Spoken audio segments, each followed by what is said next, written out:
Story time on how I managed to survive Miami Carnival weekend with no ID. I probably could have guessed something major might have occurred since the beginning of the trip began with some anxiety and a close call. I didn't have the quote-unquote real ID yet and completely forgot to grab my passport, only to have to turn around 15 minutes on the way to the airport. Day one goes well for the most part, and I managed to only lose one of my faux locks.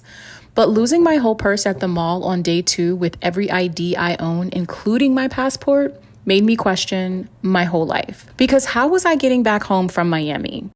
Now, I remember vividly wishing I could go back in time or that some good Samaritan would turn it in, because that's what I would do. The sheer amount of worry building up as I ran through that mall trying to retrace my steps just to see my bag strapped across me the entire time while looking at the camera footage in the security office left me wondering what in the world happened. And just 45 minutes later, with dried tears and a police report, I looked at my IG story and realized just how careless I had actually been, and I wanted to go home. I kept thinking I never lose anything this important, yet I thought it was a good idea to use my purse as a prop to get a good selfie while waiting for our Uber back to the hotel. No words can describe how utterly disgusted I was.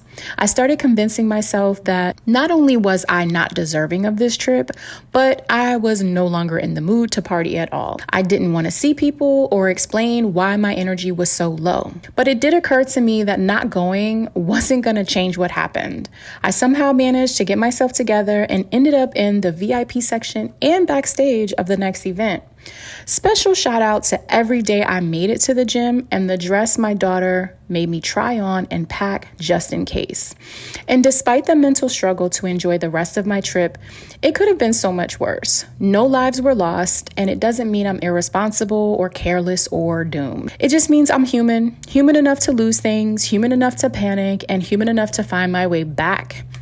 And as fate would have it, 30 days later, I did in fact get a call from Goodwill in Pembroke Pines, Florida. Someone did toss my wallet with all of my cards, ID, and passport into a donation bin.